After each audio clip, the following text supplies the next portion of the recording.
기도하겠습니다. 하나님 아버지, 오늘 수요 예배로 모였습니다. 우리 귀한 믿음의 성도들을 하나님 놀라운 은혜로 붙들어 주시고 귀한 말씀과 은혜 가운데 우리가 살아갈 수 있도록 우리의 소원과 우리의 기도와 우리의 마음을 받아 주옵소서. 이 시간 범사에 감사에 드려진 예물과 또 1,000번째로 드려진 예물을 주님 기뻐 받아 주시고 하나님의 신령한 은혜가 우리 가운데 있어 말씀 나눌 때 우리에게 은혜요, 힘이요, 위로요, 능력이 되게 하여 주옵소서. 감사하고 거룩하신 예수 그리스도 이름으로 기도 올려옵나이다. 아멘. 미국에 예전에 이제 그런 이제 설문조사를 한 적이 있습니다. 교인들 상대로, 교회를 다니는 사람들 상대로 당신에게 삼위일체라는 것이 중요한가? 삼위일체는 어떻게 생각하는가라고 해서 했는데 첫 번째는 어렵다.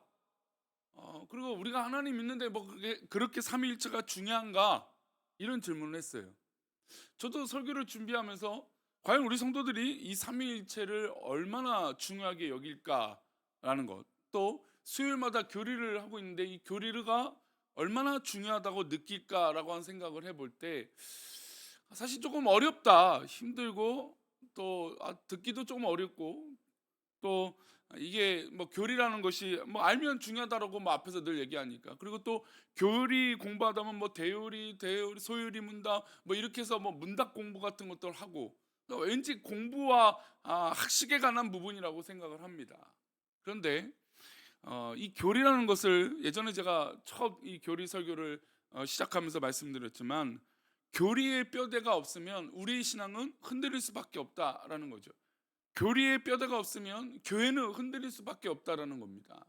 특별히 삼위일체는 굉장히 더욱더 그 교리 중에 아주 중요한 부분이죠. 왜? 우리가 하나님을 믿고 있는데 하나님에 대해서 모른다면 우리 신앙은 늘 언제나 어려움이 왔을 때 물음표가 생길 수밖에 없어요.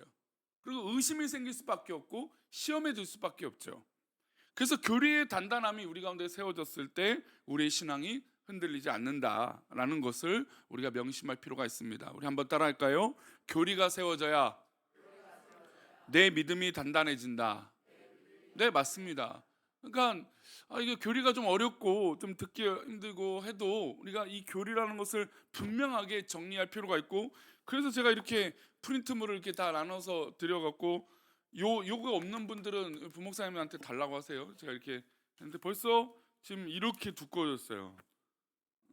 이렇게 가지고 다니세요? 제가 목장별로 저 사물함에 있는 분들은 저기다 넣어놓고 혹시 까먹으면 가지고 다니라 말씀을 드렸는데 예배 뒤에서 이렇게 딱 보니까 깨끗해요. 앞에가 적을 생각도 없고 오늘 목사님이 어떤 얘기를 하는지 그냥 듣기만 하려고, 그죠? 다 잘 들으려고 하는 거죠, 그죠? 하여튼 그래서 이 교리라는 것이 그래서 중요하기 때문에 저도 이 프린트를 만들어서 우리 성도님들이 좀 가지고 또 좀 익숙하고 익히는 것이 중요하다라는 생각으로 이렇게 시작을 했던 것 같습니다. 삼위일체는 크게 저는 이제 두 가지가 정말 중요하다 생각해요. 두 번째 이야기는 다음번에 하고, 첫 번째 이 삼위일체가 왜 중요한가? 왜 목사님은 이 삼위일체를 가지고 얘기할까? 우리가 초대의 양태론이라고 말씀드린 적 있어요. 그러니까 하나님 한 분이신데 보여지는 모습은 세 가지다. 그러니까 양태론이거든요. 근데 이제 이 삼위일체는 초기 기독교가 형성됐을 때부터 계속, 그러니까 예수님이 오신 이후부터도 계속 이 삼위일체가 과연 옳은가 맞는가, 어떤 것이 정말인가, 어떤 것이 진짜 성경적인 것인가라고 막 열띤 토론이 있고, 그로 인해서 이단과 사이비가 계속해서 이제 등장하게 되고 자기 마음대로 해석하는 경우들이 굉장히 많아졌죠. 그래서 사실 이단의 영역들은 이제 사이비는 완전히 좀 이상한 부분들을 꽂혀갖고 한다 보면 이단들은 성경들을 자기 마음대로 해석을 해서 성경적이지 않은 것들을 가지고 펼친단 말이죠. 그래서 이 삼위일체가 별거 아닌 것 같은데도 이 삼위일체로 인해서 얼마나 많은 이단과 이 잘못된 이 종파들이 생겨난지 모릅니다. 그래서 그게 대표적으로 양태론이에요. 하나님은 한 분이신 거 알겠다. 그런데 하나님의 보여지는 모습은 여러 가지다. 그러니까 실체적인 것이 아니고 그냥 보여지는 모습이 그런 것이다 라고 하는 것이 양태예요. 그런데 이것은 굉장히 비성경적이고 옳지 않는 것이죠. 그래서 초대 그 삼위일체에 대해서 아타나시우스는 그렇게 얘기를 했어요. 누구든지 구원을 받고자 하는 사람은 삼위일체를 이렇게 생각한다. 누구든지 이 믿음을 저버리는 자는 영원히 멸망을 받을 것이다. 굉장히 무서운 얘기죠. 근데 삼위일체가 우리가 생각할 때 이거 뭐 어렵고 별거 아닌 것 같기도 하고, 우리가 이제 미국 사람들이 그런 설문을 했다고 했잖아요. 거기 대부분이 뭐라고 썼냐면 실용적이지 않다, 삼위일체가. 왜? 어렵기 때문이죠. 신비롭기 때문이죠. 제가 이 삼위일체를 얘기해 드리면서 이 삼위일체는 신비적인 영역이 있다. 그래서 우리가 완벽히 삼위일체를 이해하는 건 어려울 것이다. 하지만 그렇다고 어렵다고 해서 놔버리면 그 부분들은 모르게 되는 거죠. 그래도 애써 힘쓰고 삼위일체가 과연 어떤 것인지 성경적인 것들을 계속 찾아서 내 믿음이 흔들리지 않도록 이 믿음을 지키는 것이 굉장히 중요하다는 겁니다. 우리가 잘 알고 있는 복음하면, 우리 아까 이제 기도자분에서도 이제 우리가 전도를 시작한다고 했어요. 복음을 하면 우리가 복음할 때 제일 먼저 외우는 성경 구절이 있습니다. 떠오르는 성경 구절, 복음하면 하나님이 세상을 이처럼 사랑하사 독생자를 주셨으니 누구든지 이를 믿는 자는 멸망치 않고 뭘 얻어요? 영생을 얻는다. 성경을 한 구절로 우리가 요약한다면 사실 이 요한복음 3장 16절이라고 얘기를 할 수 있는 거죠. 이 복음의 정수, 진리, 모든 것이 압축되어서 표현하였으나 하나님이 세상을 이처럼 사랑하셨다는 것, 그리고 독생자를 주셨다는 것. 그래서 이 말씀에는 사실 삼위일체가 다 녹아져 있는 것이죠. 하나님 아버지가 계시고 아버지의 아들이 이 땅에 오신 것이고, 그리고 구원을 이루시게 하는 성령님의 역사가 있는 겁니다. 그래서 만약에 이 삼위일체가 무너지면 하나님과 아버지의 관계가 아들 이 예수 그리스도의 관계가 무너지는 것이고, 또 예수 그리스도께서 우리에게 약속하신 그 성령의 약속들이 깨지게 되는 것입니다. 그래서 복음에 있어서, 구원에 있어서 이 삼위일체는 굉장히 중요한, 아주 절대적인 이 기본 중에 기본이라고 할 수 있는 것이죠. 아버지가 아들을 주셨다는 사실은 각자가 인격체고 따로 존재하는 것이죠. 그러니까 하나님이 세상을 사랑하사 독생자를 주셨다. 그러니까 하나님의 모습이 여러 가지로 양태론적으로 모습이 비춰지면 하나님이 세상을 사랑해서 하나님의 모습이 임하는 것이죠.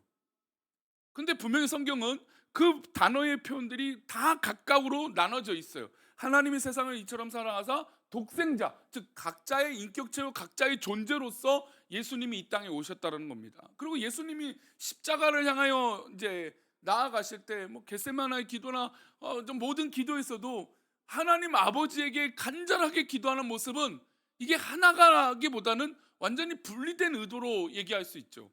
그래서 예수님이 그렇게 기도해요. 하실 수만 있다면 이 잔을 내게서 옮겨주세요 라고 기도를 하시죠. 그러면 만약에 양태론적이라고 하는 의미라면 예수님이 그렇게 굳이 기도하실 필요가 없죠. 왜요? 하나님이시니까. 물론 이게 또 우리가 삼위일체에서는 하나님이세요. 하나님이신데 예수님이라고 해서 완전하신 예수님이 이 땅에 오신 것이 아니라면 예수님이 그런 기도를 하실 필요가 없는 것이죠.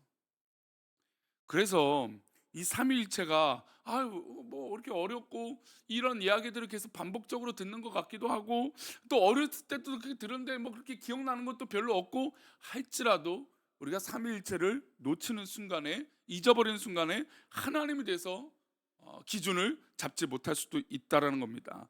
그래서 바울은 갈라디아서 4장, 이거 말씀을 예전에 한번 읽었는데 제가 읽을게요. 화면은 없습니다. 때가 차매 하나님이 그 아들을 보내사 여자에게서 나게 하시고 율법 아래에 나게 하신 것은 율법 아래에 있는 자들을 속량하시고 우리로 아들의 명분을 얻게 하려 하심이라. 너희가 아들임으로 하나님의 그 아들의 영을 우리 마음 가운데 보내사 아빠 아버지라 부르게 하셨느니라. 그러니까 이 구원의 문제가 바로 이 삼위일체 가운데 아버지와 아들, 그 성령으로 그 이름을 부르게 하시는 그 원동력, 이것이 삼위일체 가운데 해결되지 않으면 우리의 믿음이 흔들릴 수 있다라는 것, 그것을 꼭 잊지 않기를 축원합니다. 자, 그러면 우리 2주 전에 수요일 날 이제 그 삼위일체 가운데 구약에 있는 예수님이 과연 어떤 모습으로 비춰졌는가라고 하는 부분들을 나누고 있어요. 구약에 있어서 예수님의 모습이 예수님은 이제 신약이고 그 예수님이 오신 이후부터 그거 아닙니까라고 하지만, 그러나 삼위일체라고 하는 개념을 볼 때 이미 천지를 창조하신 그 순간부터 우리가 기억하고 있는 이 성경 구조를 보았을 때 이미 예수님과 성령님은 동일하게 계셨다는 것을 알 수 있죠. 게다가 구약 성경을 보면 여호와의 사자라고 했을 때 우리는 볼 때 천사라고 생각하지만 굉장히 그 언어적으로 상황적으로 보면 여호와의 사자라고 기록되어 있는 부분들은 예수님이라고 해석해도 크게 틀린 것이 없다라는 겁니다. 그래서 성경이 계시가 진행되고 성경이 말씀이 진행됨에 따라서 여호와의 사자의 이 의미가 점점 더 분명해져요. 우리 말라기서 3장 1절인데요. 화면을 보겠습니다. 함께 읽겠습니다. 만군의 여호와가 그가 내 앞에서 길을 준비할 것이요 또 너희가 구하는 바 주가 갑자기 그의 성전에 임하시니니 곧 너희가 사모하는 바 임하실 것이라. 자, 이 말씀은 예수님이 곧 이 땅에 오신다라고 하는 이 예언적인 의미예요. 말라기서에. 그런데 그 예언적인 의미에 뭐를 보내신다고 얘기하시죠? 여호와의 사자를 보내신다고 했어요. 즉 이 의미로 봤을 때 이 사자가 예수님이 아니면은 의미가 오히려 이상해지죠. 보라 내가 내 천사를 보내리니, 보라 내가 어떤 선지자를 보내리니, 이 그런 의미라면 만약에 세례 요한이 선지자가 되니까 그럼 세례 요한이 되는 거죠. 그러나 이 본문은 분명히 예수 그리스도가 이 땅에 오시는 것을 예언하시는 본문이에요. 그러면 이 사자는 과연 누구일까? 바로 구약에서 계속 반복적으로 나타난 예수 그리스도를 말씀하고 있다라는 겁니다.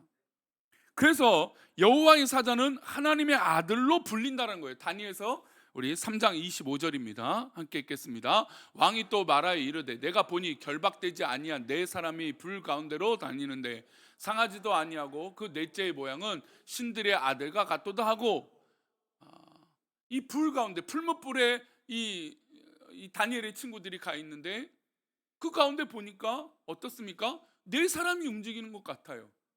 분명히 저거 가운데 세 명이어야 되는데 네 명인 거죠. 근데 그 네 명의 모양은 어떤 모양입니까? 신들의 아들과 같도다 하고. 그러면 이 과연 신들의 아들과 같다라고 하는, 그러니까 다니엘은 이 명확하게 이분이 예수다라고 하는 개념을 모른다 했다 하면 마치 하나님의 아들과 같은 형상으로 그들을 보호하고 풀무불 가운데 그 뜨거운 이 용광로와 같은 이 불 가운데 지켜주셨다라고 하는 이분은 하나님의 아들일 수밖에 없다라는 것이죠. 그래서 여호와의 사자의 인성과 신성이 분명히 또 계시가 돼요. 그러니까 이 여호와의 사자가 인성이 있고 신성이 있겠죠. 이것을 스가랴서는 이렇게 말하고 있습니다. 함께 읽겠습니다. 대제사장 여호수아는 여호와의 천사 앞에 섰고 사탄은 그의 오른쪽에 서서 그를 대적하는 것을 여호와께서 내게 보이시니라. 대제사장 여호수아는, 그러니까 보통 이제 우리가 대제사장 여호수아는 예수 그리스도를 말하고 있습니다. 대제사장 여호수아, 여호와의 천사 앞에 섰고 사탄은 그의 오른쪽에서 그를 대적하는 것을 여호와께서 내게 보이셨다는 겁니다. 그러니까 대적을 하죠. 지금 사단이 예수님을 대적을 하는 거예요. 지금 그 모습을 이 스가랴 선지자에게 보여주신 것이죠. 그러니까 신성과 인성이 모두 다 이 대적하는 것은 이 관계적인 거니까 신성과 인성이 다 계시는 분, 그러니까 독립적인 분으로 표현하고 있다라는 겁니다. 그리고 여호와의 사자의 이 가계는 아주 옛날부터 거슬러 올라가요. 우리 미가서 5장 2절입니다. 함께 읽겠습니다. 베들레헴 에브라다야 너는 유다 족속 중에 작을지라도 이스라엘을 다스릴 자가 내게로 나올 것이라. 그의 근본은 상고에 영원히 있느니라. 자, 베들레헴 하면 예수님이 탄생하신 곳이죠. 이것이 이미 구약의 시대에 베들레헴에서 예수님이 탄생하실 것이라고 장소적인 명시도 되어 있습니다. 근데 이 예수님이 이 땅에 태어나시는데 그의 근본은 상고에 영원히 있는 분이다, 영원 전부터 계신 분이다라고 하는 이 시간적인 의미도 담겨져 있는 것이죠. 그래서 여호와의 사자는 전능하신 하나님이라고 고백합니다. 우리 시편 9편 6절입니다. 함께 읽겠습니다. 원수가 끊어져 영원히 멸망하셨사오니 주께서 무너뜨린 성읍들을 기억할 수 없나이다. 원수가 끊어져 영원히 멸망하시는데 그것을 누가 하십니까? 주께서 무너뜨린 성읍들을 기억할 수 없을 정도로 너무나 많다라는 겁니다. 그러니까 예수님의 어떤 그런 이 신적인 영역과 심판이 그 원수들을 다 무너뜨리는데 너무 많아서 셀 수가 없을 정도로, 기억할 수 없을 정도로 그 원수들을 무너뜨리는 사역을 하신 분이 바로 주님이시다. 그러니까 전능하신 주님이시니까 가능한 것이죠. 그러니까 우리 주님은 전능하신 하나님이십니다. 할렐루야. 우리가 그 전능하신 하나님 믿고 나아가는 거죠. 우리 성도님들을 괴롭게 하고 어렵게 하는 원수들이 있습니까? 아, 어떤 드라마에 보거나 뭐 그러면 자기의 손에 피를 묻히지 않는다. 뭐 이게 뭐 변명 아닌 뭐 그리고 자기 뭐 하수인을 시켜갖고 뭐 그런 영화나 드라마들을 보게 됩니다. 사실 우리는 그런 내용은 아니지만 그러나 우리를 대신하여 싸우시는 분이 계시고 우리를 지키시는 분이 있어요. 뭐 보디가드나 호위무사처럼 뭐 그렇게 한 사람을 뭐 보호하고 막 이런 것보다도 더 놀라운 하나님의 보호하심이 있어요. 우리 성도님 삶 가운데 우리 성도들을 괴롭게 하고 어렵게 만드는 그 원수의 손에서 우리 하나님께서 지켜주실 것을 믿습니다. 사실 우리가 과거를 돌이켜 보면 맞아, 이때도 우리 하나님이 나를 도와주셨어. 맞아, 이때도 나를 살려주셨고 나를 인도해 주셨다라는 것을 수도 없이 기억할 수 있는 겁니다. 믿음의 성도들이라면 그걸 발견할 수 있겠죠. 방금 읽었던 시편의 기자처럼 우리 주님께서 원수들의 성읍들을 다 멸망시키는데 기억할 수 없을 정도로 멸망을 시키시는 거죠. 그래서 우리 주님은 전능하신 하나님입니다. 그래서 다윗의 주님이시요, 다윗의 주님, 우리의 주님이시라고 또 고백을 해요. 우리 시편 110편 1절입니다. 함께 읽겠습니다. 여호와께서 내 주에게 말씀하시기를 내가 내 원수도로 내 발판이 되게 하기까지 너는 내 오른쪽에 앉아 있으라 하셨도다. 여호와께서 내 주에게 말씀하시기를 내가 내 원수도로 내 발판이 되게 하기까지, 저 원수들이 나의 발판 아래 밟힐 때까지 우리 주님께서 인도하여 주신다는 것이죠. 다윗의 주님이, 다윗의 하나님이 나의 하나님이 되실 줄 믿습니다. 그리고 우리 주님이 결국 어디에 태어나십니까? 동정녀에게 태어나세요. 우리 이사야 7장 14절입니다. 구약의 말씀이죠. 읽겠습니다. 시작. 그러므로 주께서 친히 징조를 너에게 주실 것이라. 보라, 처녀가 잉태하여 아들을 낳을 것이요 그의 이름을 임마누엘이라 하리라. 주께서 자기의 백성들을 구원하신다라고 하는 이 놀라운 은혜, 우리와 함께 하신다라고 하는 임마누엘, 그 임마누엘 하나님이 이미 구약의 시대 때부터 예언되어 있습니다. 뭐 이야기는 우리가 계속 드렸죠. 이미 아담과 하와가 범죄한 그 순간부터 하나님은 우리를 사랑하셔서 구원하실 계획을 보내셔서 저 뱀의 머리를 밟으실 그 은혜를 우리에게 이미 허락하셨고, 구약의 말씀들을 통해서 계속해서 예수님이 이 땅에 오실 것을 계획해 주신 것이죠. 또 많은 사람의 죄를 짊어지시는 분이 바로 우리 주님이세요. 우리 이사야 53장 4절과 6절입니다. 함께 읽겠습니다. 그는 실로 우리 질고를 지고 우리의 슬픔을 당하였거늘 우리는 생각하기를 그는 징벌을 받아 하나님께 맞으며 고난을 당한다 하였노라. 그가 찔림은 우리의 허물 때문이요 그가 상함은 우리의 죄악 때문이라. 그가 징계를 받음으로 우리는 평화를 누리고 그가 채찍에 맞음으로 우리는 나음을 받았도다. 우리는 다 양 같아서 그릇 행하여 각기 제 길로 갔거늘 여호와께서는 우리 모두의 죄악을 그에게 담당시키셨도다. 10절 말씀도 있습니까? 우리 10절 말씀 함께 읽겠습니다. 여호와께서 그에게 상함을 받게 하시기를 원하사 질고를 당하게 하셨은즉 그의 영혼을 속건제물로 드리기에 이르면 그가 씨를 보게 되며 그의 나은 길 것이요 또 그의 손으로 여호와께서 기뻐하시는 뜻을 성취하리로다. 아멘. 올해는 이제 4월 달이 부활절이 아니라 3월 마지막 주 31일이 우리 5주가 있어서 그런지 날짜가 또 부활주일이 31일입니다. 그리고 고난 주간이 24일이죠. 종료주일이. 그래서 이맘때가 되면 우리 주님의 마음을 이제 느끼게 돼요. 예전에 사실 이 말씀을 가지고 유대인들을 전도할 때 많이 썼어요. 야, 너희들은 왜 이사야서 53장을 읽지 않느냐? 너희들은 왜 모르느냐? 얘기를 해요. 예전에는 유대인들이 이 말씀을 잘 읽지 않았어요. 왜냐하면 이건 명백하게 예수 그리스도인 것을 누구나 이 구절을 읽으면 알 수 있거든요. 여호와께서 그에게 상함을 받게 하시기로, 누구예요? 예수 그리스도잖아요. 빌라도가 나는 저와 상관이 없다라고, 너희들 책임이다라고 이 물두멍에서 손을 씻으면서 나와 상관없다, 나 이 결과는 내가 책임 못 진다, 이렇게 역사적으로 기록물도 있던 이 예수 그리스도, 그가 상함을 받았고 질고를 당하고 우리를 대신해서 제물이 되셨고, 이 놀라운 이 말씀이 압축되어 있는 이 이사야 53장을 의도적으로 유대인들이 잘 읽지 않았어요. 그러니까 그리스도인들이 그래서 이 유대인들을 전도할 때 이 말씀을 굉장히 많이 읽혔죠. 근데 최근에는 유대인들도 하도 이렇게 전도를 많이 당하니까 야, 나 그 너희들 지금 이사에서 53장 얘기하려고 그러지 나 알고 있어. 이렇게 얘기한대요. 참 이게 사람들은 참 이렇게 머리가 비상해요. 변명할 여지를, 그러니까 유대인들이 사실 이 53장을 굉장히 좀 두려워하고 좀 모른 척했던 구절들이었어요. 근데 하도 이제 전도를 야 너희들이 53장 좀 읽어봐 그랬더니 너희들이 직접 읽어봐, 내가 말하는 게 아니야, 이거 너희가 읽고 있는 성경이야, 뭐 이렇게 했는데 별로 읽어보지 않았던 거죠. 근데 지금은 알고 있다고. 그래서 전도를 피하는 법, 기독교인들 뭐 그렇게 해서 유튜브 영상들이 있더라고요. 또 다른 방법으로 또 이제 기독교인들은 예수님에 대해서 얘기를 하는 장면이 있습니다.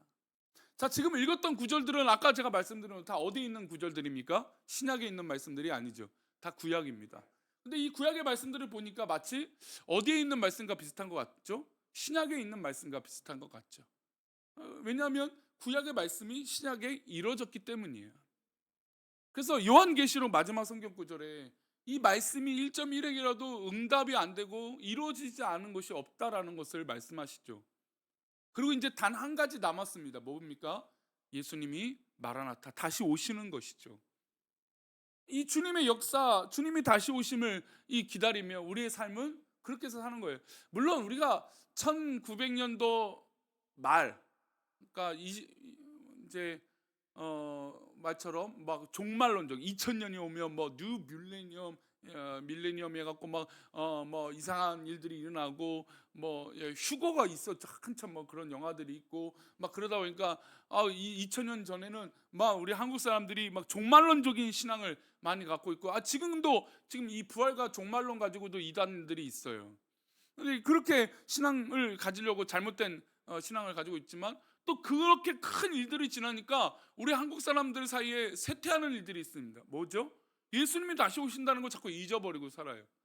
그러니까 우리가 이 땅에 살아가는 미련이 너무 커지고 있다는 거죠. 누리고 있는 것들이 너무 커지고 있죠. 우리가 주님이 다시 부르시면 우리는 언제든지 주님 곁으로 갈 준비가 되어져 있어요. 그래서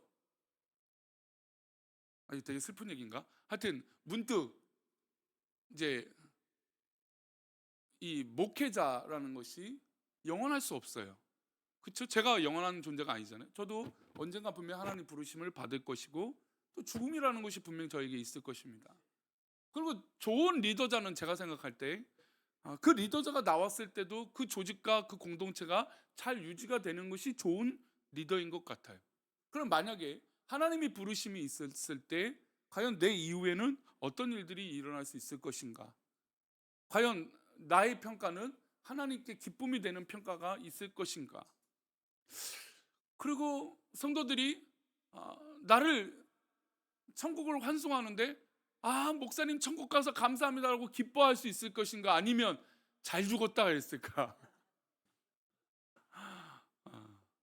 최근에 은퇴하는 몇 분 목사님을 보는데 좀 가슴이 아파요. 그러니까 원로는 아니지만 너무 속상해요. 근데 그런 반면에 보면 내 모습은 과연 성도들이 기뻐할까? 아니면 정말 비웃으면서 잘 됐다 웃을까? 그 생각을 이번 주 중에 한번 이 삼위일체를 묵상하면서 예수님이 이 말씀이 이루어지는 거니까 우리도 일생이잖아요. 우리는 한 번 살고 한 번 죽어요. 두 번 살고 세 번 살고 뭐 요즘 드라마처럼 회귀하고 뭐 타임 슬립을 해서 뭐 돌아가고 아니면 죽었는데 다시 살아나고 뭐 이런 게 우리 가운데 있을 수 없는 얘기죠. 그러니까 사람들이 그런 걸 너무 바라니까 그런 거예요. 후회되니까 삶이. 그런 것들을 좋아하죠. 저도 사실 뭐 재밌어요. 그런 요소들을. 근데 우리는 지나간 시간을 청춘아 청춘이 돌아오지 않죠. 돌아올 리도 없고. 지금 우리는 이 시간에 살고 있다면 이 예수 그리스도의 은혜를 우리가 정말 깨닫고 우리 삶 속에 다짐하며 살아갈 필요가 있어요. 그리고 더 늦기 전에 우리는 주님 곁으로 가야 될 것을 믿습니다. 저는 탕자의 말씀을 생각보다 좀 더 길게 말씀을 나눌 것 같아요. 왜냐하면 우리 안에 탕자와 같은 모습들이 분명히 있거든요. 근데 신앙생활 오래 하면서 나는 아니다라고 생각하는 경우들이 너무 많은 거죠. 우리는 분명히 탕자와 같은 부분들이 있고 아버지 품을 떠난 생각들이 분명히 있는데, 그 떠났을 때는 내가 분명히 옳았다라고 생각을 하는 거죠. 그러니까 그렇게 떠나겠죠. 그렇게 주장을 하겠죠. 내가 옳으니까, 내가 계획한 게 맞으니까. 아이들도 혼내면요, 나에겐 계획이 있대요. 다 뭐가 있대요. 어른들이 볼 때는 아무것도 없어 보이는데 자기들은 혼나면서도 나는 무슨 계획이 있고 무슨 뜻이 있고 난 이래서 이랬대요. 우리 애들도 여기 지나가다가 뭐라고 하면 목사님 잘 모른대요. 너 그래서 그런다고, 내가 한 게 아니라고. 그래서 저도 그 아이들한테 그래. 야, 그럼 우리 CCTV 돌려볼까? 어? 좋은 게 있어요, 우리 교회 CCTV. 근데 우리 교회 안 보이는 데가 있습니다. 잠옷실은 안 보여요. 잠옷실은 우리 아이들 엄마들 또 이렇게 프라이버시도 있고 하니까 잠옷실만 CCTV였고 온 교회는 CCTV 다 비춰요. 혹시 싸우시거든 잠옷실 가서 싸우세요. 근데 아이들한테 물으면요, 아이들이 다 계획을 갖고 있어요. 뭐 이유가 있대요, 혼나면서도. 근데 진짜 정작 중요한 건 하나님 품을 떠났다라는 것이 어떤 의미인지 우리가 돌아보지 않을 때, 저는 이게 진짜 탕자가 아닌가. 우리가 둘째죠. 우리 예수님은, 우리 하나님은 이미 우리를 사랑하셔서 계획을 하셨어요. 그래서 성경의 곳곳에 많은 사람들을 만나시면서 예수님의 사역을 보여주셨고, 그리고 이사야 선지자를 통해서 예수님이 분명히 이 땅에 오신다는 거, 그리고 예수님이 그 질고를 당하신다는 거. 우리 이사야 53장 4절 말씀 한번 다시 보여주세요. 4절. 저는 참 이 말씀이 늘 이 고난 주간에 우리 가슴을 찢는 말씀이라고 생각하고 저의 가슴을 찢는 말씀이라고 생각해요. 한번 읽어볼까요? 그는 실로 우리의 질고를 지고 우리의 슬픔을 당하였거늘 우리는 생각하기를 그는 징벌을 받아 하나님께 맞으며 고난을 당한다 하였나. 그가 왜 징벌을 받고 왜 고난을 받아요? 왜 하나님께 맞아요? 이건 그가 잘못해서가 아닌 거죠. 예수님이 잘못해서가 아니잖아요, 사실. 우리 잘못이에요. 내 잘못이고 내가 주님을 떠났기 때문이죠. 근데 주님은 우리를 사랑하셔서 이 질고를 지는 거예요. 이 어려움을 당하시는 거죠. 그러니 우리가 믿고 있는 이 종교는요, 다른 종교와 너무나 달라요. 다른 종교에 이런 질고를 지는 신이 있습니까? 하나님이 계신가요? 그래서 우리는 종교의 대통합을 이루기가 너무나 어려워요. 왜요? 우리 하나님은 다르거든요. 완전히 틀린 존재거든요. 그냥 어떤 뭐 성인이고 뭔가 무슨 우리가 묵상을 하고 뭐 또 이 많이 생각을 해서 뭐 깨우쳐지고 돌을 깨우치고 그런 게 아니라는 거죠. 우리 하나님이 이 세상을 창조하시고 예수 그리스도를 이 땅에 보내주시는 이 과정만 봐도 우리를 향하신 놀라운 그 사랑이 있다는 것을 우리는 깨달을 수 있을 줄 믿습니다. 예수님이 누구 때문에 징벌을 받았습니까? 예수님이 누구 때문에 맞으셨나요? 예수님이 누구 때문에 고난을 당하셨나요? 그래서 예수님이 이 땅에 오셔서 말씀하신 것 중에 높아지려거든 낮아져라. 낮아지면 높아진다라고 하는 말씀을 하시죠. 근데 저는 이 말씀을 볼 때마다 우리 신앙의 연수들이 있는 분들이 더 뼈저리 깨달았으면 좋겠어요.